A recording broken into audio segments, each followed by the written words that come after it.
बच्चों वो कहते हैं ना, किसी से रास्ता पता करने से पहले यह तो पता कर ले कि कहीं वह स्वयं तो रास्ता भटका हुआ नहीं है।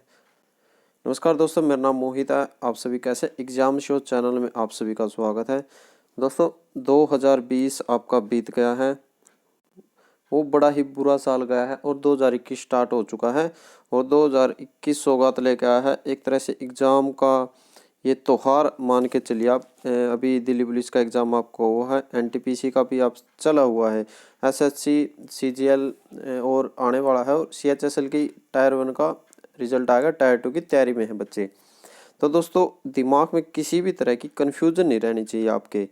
अभी वीडियो लेके आए हम, नॉर्मलाइजेशन प्रोसेस क्या होगा, step by step full details आपको कराई जाएगी। किसी भी तरह की दिमाग में समस्या मत लेना और चैनल को सब्सक्राइब करें। क्यों करें? क्योंकि आने वाली जो फिजिकल है, डॉक्यूमेंटेशन क्या होंगे, मेडिकल कैसे होगा, सब कुछ डिटेल आपको यहीं मिलेगी और वो भी बिल्कुल आसान भाषा में। वीडियो शुरू करते हैं। जैसे कि हम वीडियो लेके आए हैं नॉर्मलाइजेशन के बारे में।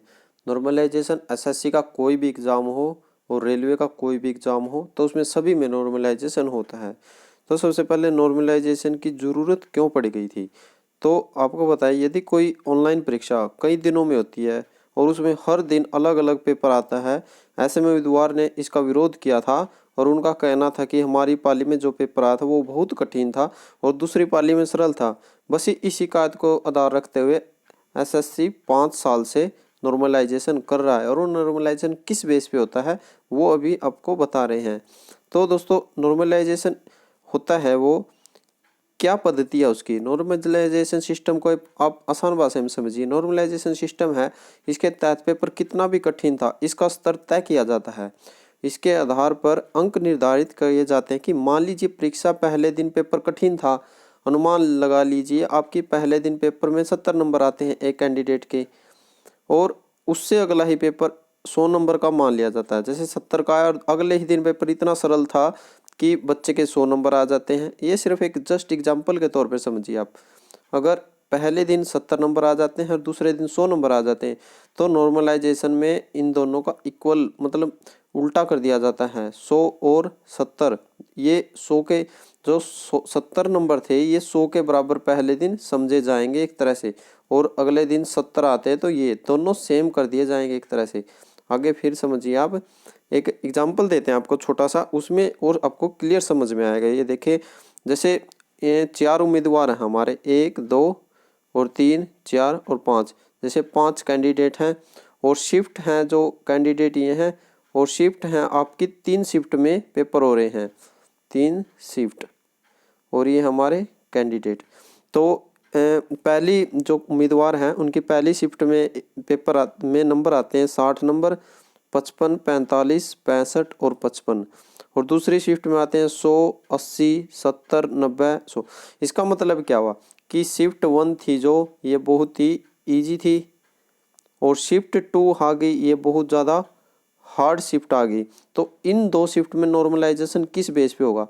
सबसे पहले शिफ्ट 1 के हैं सभी कैंडिडेट के, और दोस्तों सिर्फ ये एग्जांपल है, आप अपने दिल्ली पुलिस वाले पेपर एज इट इज मत सोच लेना कि आपका एज इट इज हो जाएगा, वो भी हम बताएंगे वो कैसे होगा।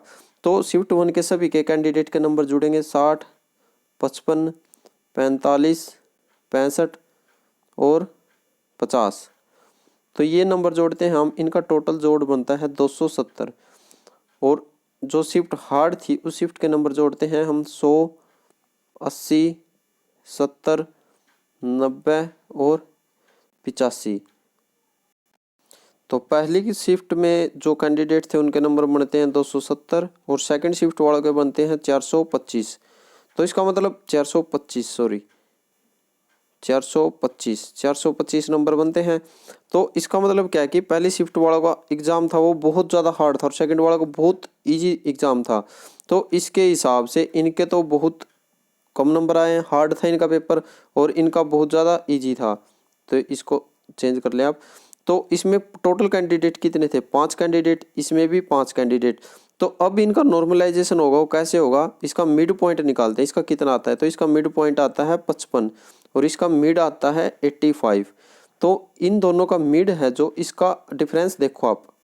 अब देखिए आप, इनके मिड का डिफरेंस कितना आया? 85 माइनस 55, तो इनके मिड का डिफरेंस कितना आ गया 30।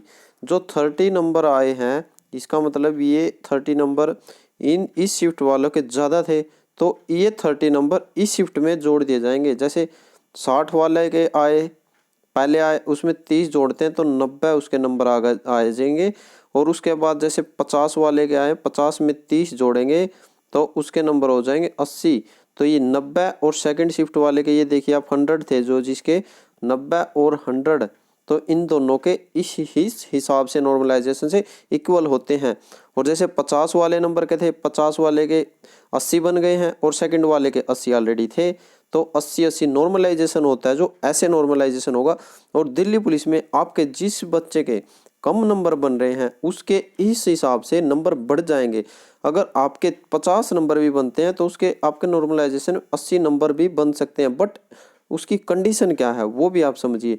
इसकी कंडीशन क्या रहेगी कि जो आपके मार्क्स हैं वो आपका पेपर एक तो हार्ड होना चाहिए उस शिफ्ट का, और आपको क्या करना है कमेंट में अपने नंबर आपके जितने बनते हो लिखें और आपकी शिफ्ट क्या थी, मतलब किस डेट को था। इससे क्या होगा अंदाज़ा लग जाएगा कि उस डेट में पेपर हार्ड था या नहीं था। और एक रफली आइडिया हम ही आपको दे देंगे कि उस दिन बच्चों के कितने मार्क्स आपके बनते हैं। अगर आपके 40 बन रहे हैं 50 बन रहे हैं उसके हिसाब से कितने आपके मार्क्स बन सकते हैं वो एक रफली आइडिया हम आपको दे देंगे।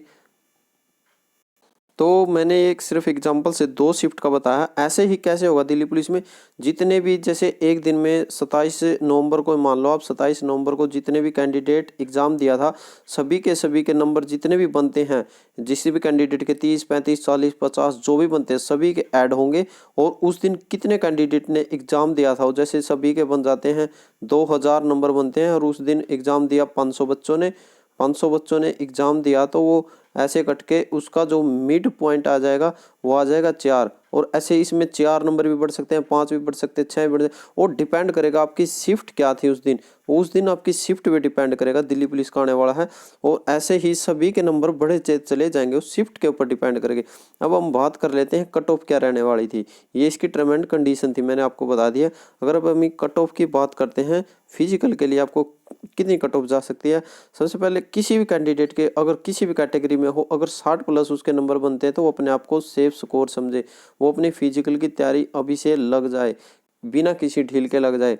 अगर कैटेगरी वाइज हम बात करेंगे दोस्तों तो जर्नल की जो कट ऑफ चली जाएगी 58 से लेकर 60 के प्लस चली जाएगी। अगर आप ओबीसी से हैं ओबीसी में आपकी कट ऑफ रहने वाली है जो 56 से लेकर 58 तक। और जो आपकी एससी में रहेगी वो आप मान के चले 52 से लेकर 54 तक। और एसटी की जो कट ऑफ आपकी वो आपकी कट ऑफ रहेगी 50 नंबर से लेकर 52 नंबर तक। और जो फीमेल की कट ऑफ रहने वाली है आपकी इन सभी में से आप 5 नंबर माइनस कर दे। ये जो भी आपकी कट ऑफ बताइए इनमें से आगे जो भी कट ऑफ है वो फीमेल की चली जाएगी 5 नंबर सिर्फ कम इसमें। अगर दोस्तों वीडियो अच्छी लगी तो लाइक करें और अपने मार्क्स बनते हैं वो सभी कमेंट में बताएं। ऐसी बिना किसी कन्फ्यूजन के आपको वीडियो दी जाएगी। और बस जय भारत जय माता दी।